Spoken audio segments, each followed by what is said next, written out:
Hey guys, I apologize for the long delay in a new knife review. Unfortunately, I've been more busy at work and it's getting darker sooner, so by the time I'm ready to start to make a video, I don't have any good lighting left. Regular indoor lighting at night is horrible. It's always very dark and grainy. I try to use sunlight as much as I can. I'm in front of a window here. So anyway, I apologize for the long delay. But anyway, I'm finally going to give you another knife review. Today's review is going to be on a discontinued Benchmade model. This is the Benchmade model 923 SBK. Okay, this is an offshoot of the Benchmade model 921, which is more common. But anyway, let me unwrap this so I can get right to the knife and show you what I'm talking about here. As you can see by the packaging, this is in the blue class. Comes in a nifty little pouch here, drawstring pouch. Okay, so like I said, this is the Benchmade model 923 SBK. 923 stands for this style knife. It's called the Switchback, basically because it has a second blade on the back, which I'll talk about a little later in the video. But the 923 stands for this blade style, okay, which is a reverse tanto. The more commonly found model is the Benchmade model 921, which has a more of a spear point blade. But 923 has this reverse tanto.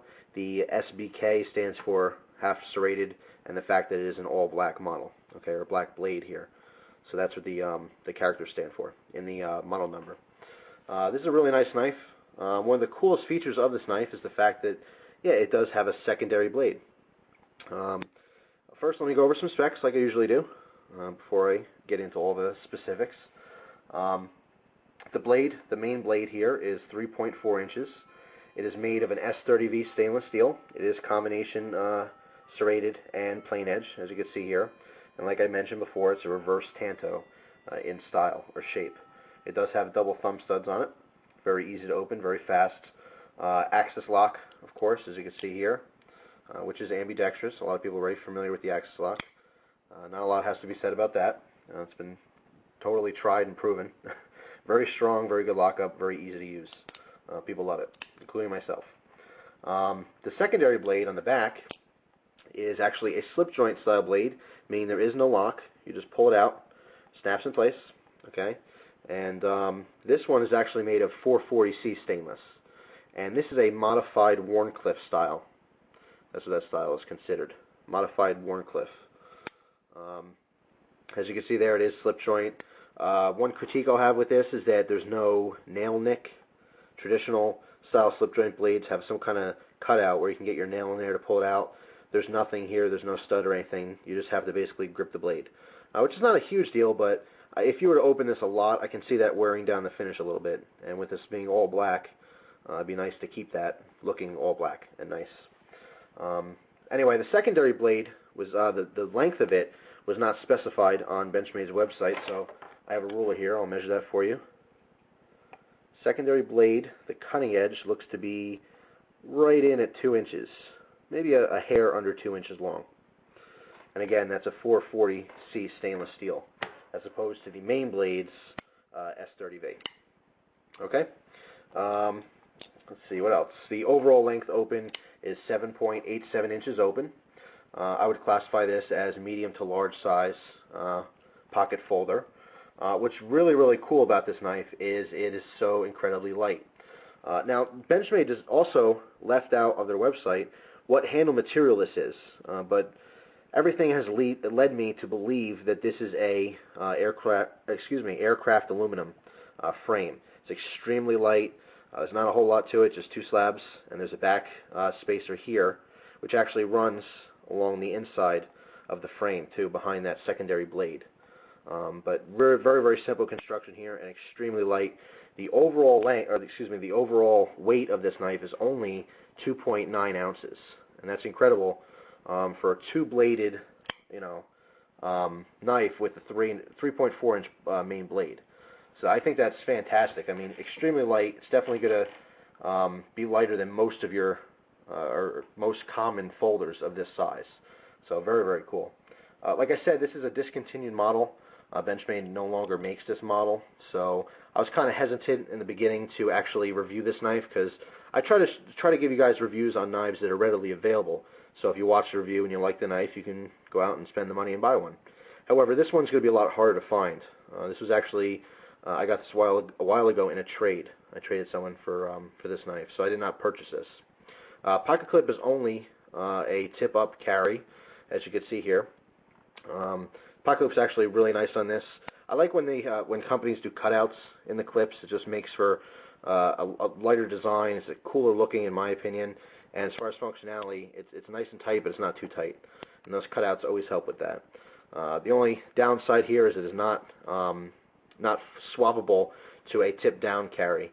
Some people prefer tip down, so if you do, you're kind of missing out on this one. However, it is tapped and drilled to swap it for a left-hand user.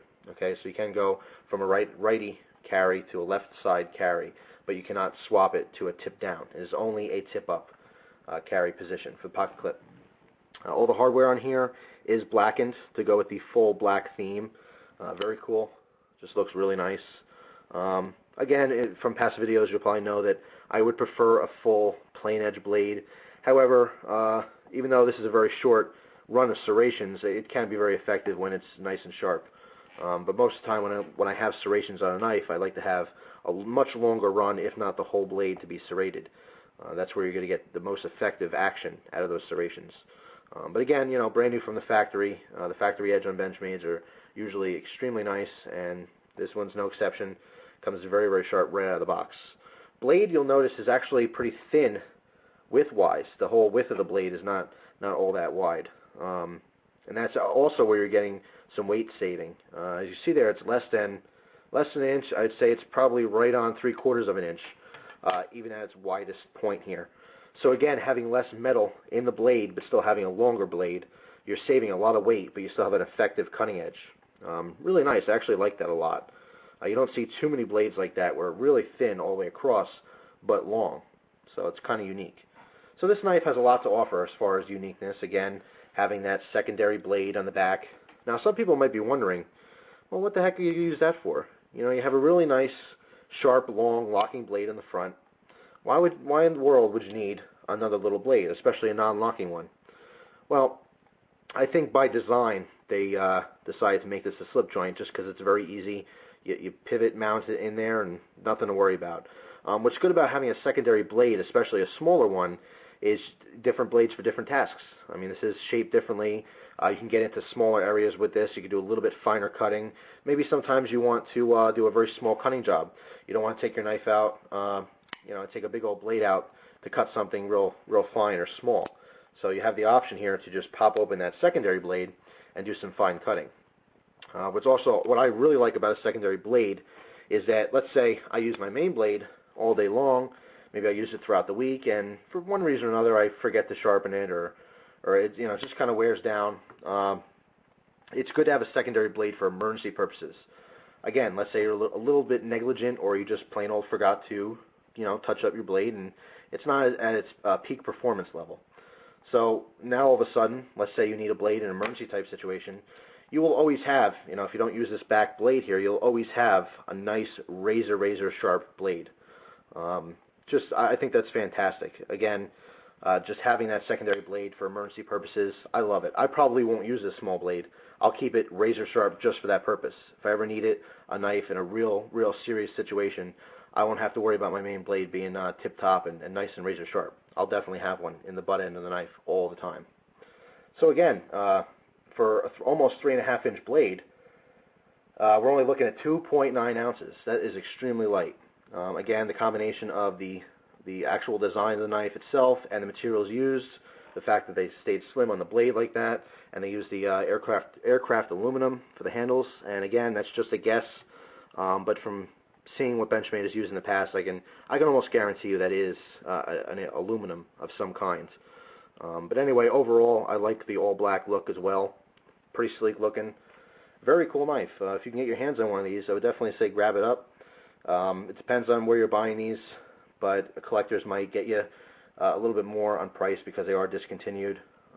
Originally, I don't have the original price on this, but I believe the Suggested retail price is around $190, which leads me to believe when these were new, they were probably available between, I'd say, $120 and $150. So expect to pay around the $130, $140 range if you were going to find these on the aftermarket. So like I said, you won't be able to buy these from stores unless maybe they have old stock available. You're most likely going to have to look on the secondary market in the forums or perhaps eBay to find this specific model. And again, the model is a Benchmade model 923 SBK Switchback. And there are a bunch of different varieties made in this knife. Again, the model 921 being basically the same knife, but having a different blade shape, more of a point here, rounding off and coming to a point, kind of like a leaf-shaped blade. They made a version of this knife with an anodized blue aluminum handle, which looks really nice, with some stainless steel blades. So, it's a very cool knife, and I really like it. Like I said, if you can get your hands on one, I know you'll like it too. So I hope you enjoyed my knife review. Once again, please accept my apologies for the delayed knife review. I've kind of veered off and done some other videos since. But again, like I said in my update video, I have to rig my tripod up, and it's kind of a hassle, and now it's getting darker sooner, so I got to kind of hustle when I get home from work and get these videos out for you guys. But I do appreciate you watching very much, and thank you. So I'll see you in my next video. Take care.